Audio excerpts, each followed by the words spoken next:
Ministro, gracias por esta entrevista para Canal 11, gracias por esta entrevista para el público mexicano. El gusto es mío. ¿Cuál es la situación en Mariupol? ¿Confían en que la reunión de Antonio Guterres con Vladimir Putin ayudará a llevar a cabo el corredor humanitario para sacar a los civiles de la planta Azovstal?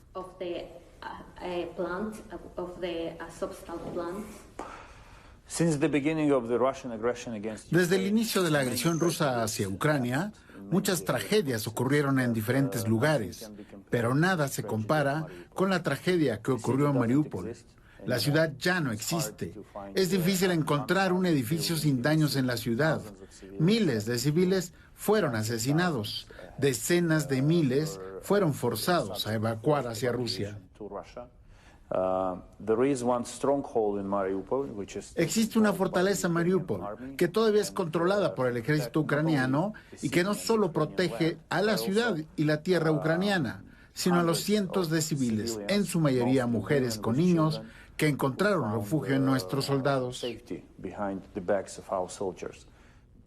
Pero ya veremos si declinan lo acordado, es decir, los ofrecimientos del secretario general, en ese caso, solo significará una cosa, que Rusia quiere matar a toda esta gente.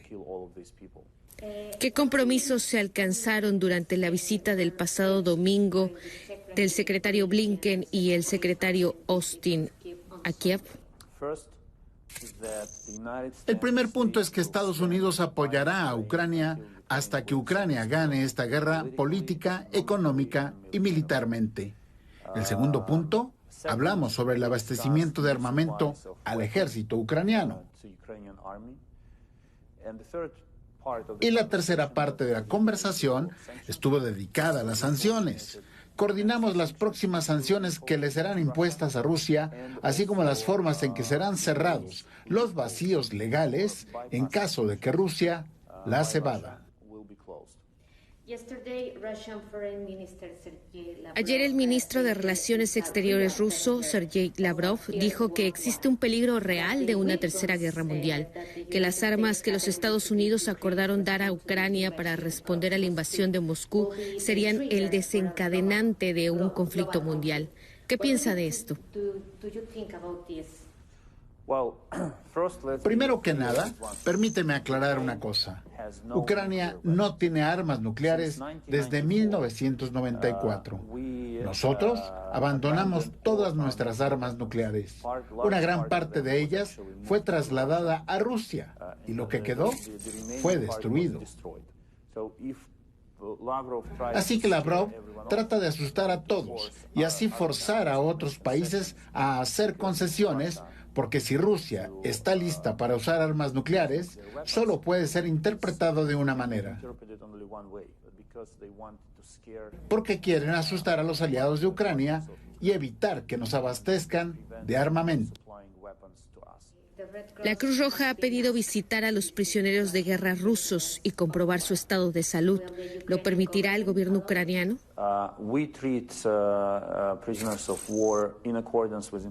Tratamos a los prisioneros de guerra de acuerdo con las convenciones internacionales y respetamos sus respectivos derechos. Y ahora estamos en diálogo con nuestros cuerpos judiciales, agencias y el ministro de Defensa en cómo podemos regular el acceso a ellos. La ONU dijo que fue capaz de documentar 50 asesinatos de civiles en Bucha. ¿Qué se necesita para que los responsables de estos asesinatos sean juzgados por crímenes de guerra? Me temo que las cifras son mucho más altas. Hemos descubierto oficialmente 1.084 cuerpos de civiles ucranianos, 75% de los cuales fueron asesinados por armas de fuego, lo que significa que no cayeron como víctimas de metralletas u otros incidentes. Fueron asesinados deliberadamente. Muchos de ellos fueron encontrados con las manos atadas en la espalda y con un disparo en la cabeza. Y ahora nosotros estamos actuando abiertamente con el Tribunal Penal Internacional para asegurarnos la persecución de los rusos por estos crímenes de guerra y crímenes de lesa humanidad cometidos en Ucrania.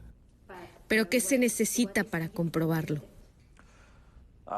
Entendemos que la Federación Rusa va a negar estas acusaciones y que no cooperará con las autoridades internacionales. Así que hay dos formas de abordar esta problemática. La primera es gestionar juicios, investigaciones y juicios, donde el criminal no esté presente. Y la segunda manera es interrogar, de acuerdo a todos los procedimientos, a los prisioneros de guerra. ¿Qué tipo de respaldo esperan de los países fuera de Europa o Norteamérica? Por ejemplo, Latinoamérica. Nosotros vemos claramente intenciones de Rusia para dividir al mundo en dos partes. Por un lado, la primera parte consiste en los países que abiertamente apoyan a Ucrania, quienes entienden lo que Rusia está haciendo y condenan el comportamiento de Rusia, no solo a nivel de palabras, sino con acciones específicas, y aíslan a Rusia. El segundo grupo es lo que Rusia intenta implantar, que consiste en que algunos países se mantengan neutrales o sigan las narrativas rusas sobre esta guerra. Quisiera expresar un mensaje en tu programa. Por favor, quédense del lado de la verdad. No es Ucrania quien atacó. No es Ucrania quien cometió todos esos crímenes inhumanos. ¿Qué espera Ucrania de México específicamente?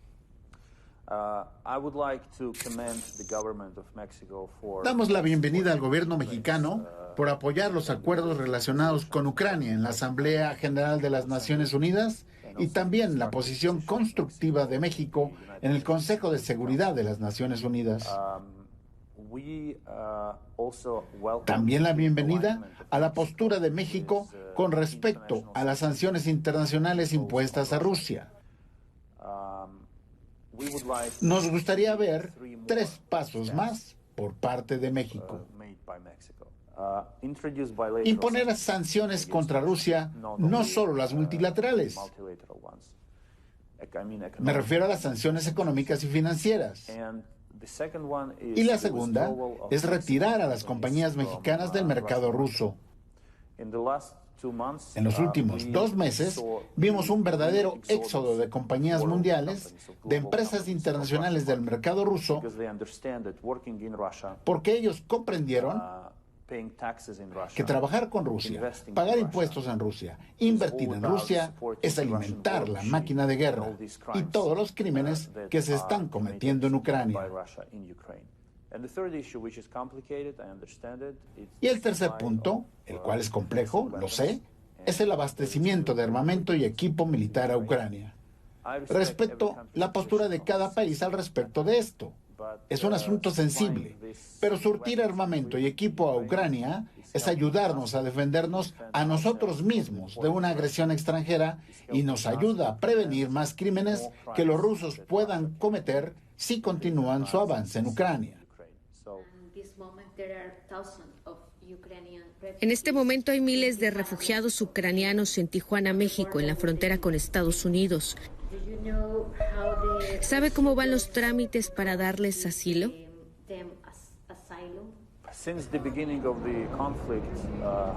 Desde el inicio de este conflicto, 5 millones de ucranianos huyeron de la guerra en el país. Y casi todos los países, exceptuando 1 o 2, recibieron a estos refugiados. No te tengo que decir lo difícil que es y lo estrictas que son las políticas para obtener la visa estadounidense. Incluso ellos están mucho más abiertos ahora a recibir refugiados de Ucrania y ayudarlos. Así que esperamos el mismo nivel de apertura del gobierno mexicano y trabajaremos de cerca con el gobierno de México, con el gobierno de Estados Unidos, para proteger los derechos de estas personas. ¿Algo más que guste agregar, ministro? Solo quiero agradecer a la gente de México por apoyar a Ucrania.